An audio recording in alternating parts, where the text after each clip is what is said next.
Counselor Blanks, and then Ari. Thank you, Liam. Helen and Jamie, I just want to say kudos to both of you guys for thinking about the camp program, given the limitations provided by the state, and sort of trying to move forward with it. I know, Helen, you mentioned other municipalities who have just canceled it off the bat, and I think that's the wrong call. You also asked for some guidance. From my perspective, I would really like to see camps move forward.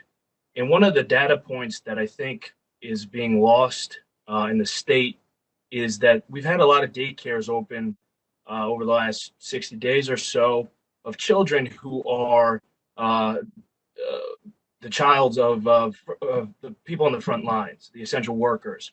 And we haven't seen outbreaks from those groups.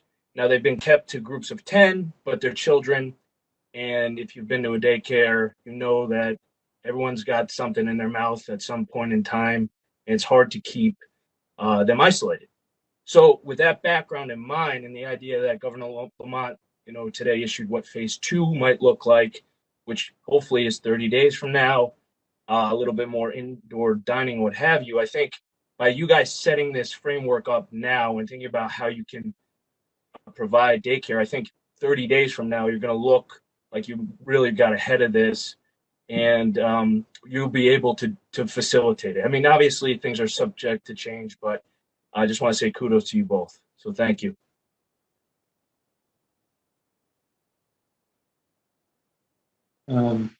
Counselor Blanks.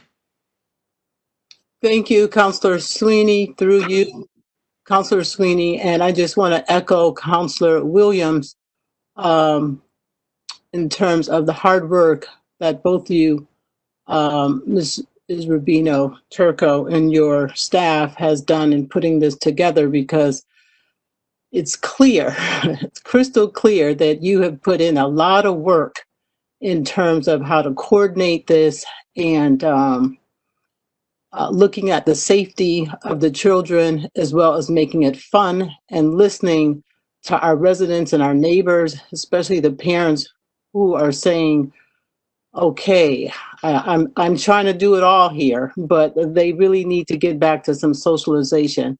And I am pleased to hear that we are moving forward with the camps. I'm just really interested in really seeing how it's really going to roll out once those little people actually get into your care and begin those activities. I know it's going to be challenging, but I know you all are very well up to the task. So just one question I have for you, Jamie. You mentioned the ballet drop-off and pickup, and I'm hoping that you have given some thought to those parents and guardians who perhaps would have to walk up if they're taking the bus, or if they're in the neighborhood and they're going to walk to the facility. Can you just elaborate on that piece, please?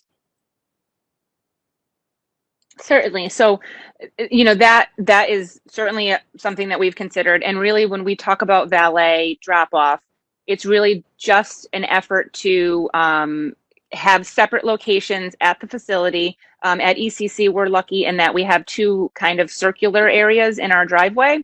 So we'd be able to take the 3 to 5-year-old campers and have their drop off in one of those circular areas, and then the older children drop off would be in a separate area.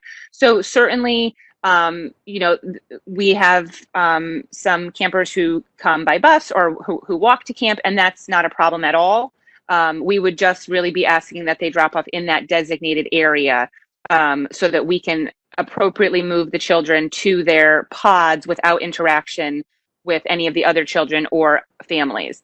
And the main thing that we're trying to do, again, is to limit the adults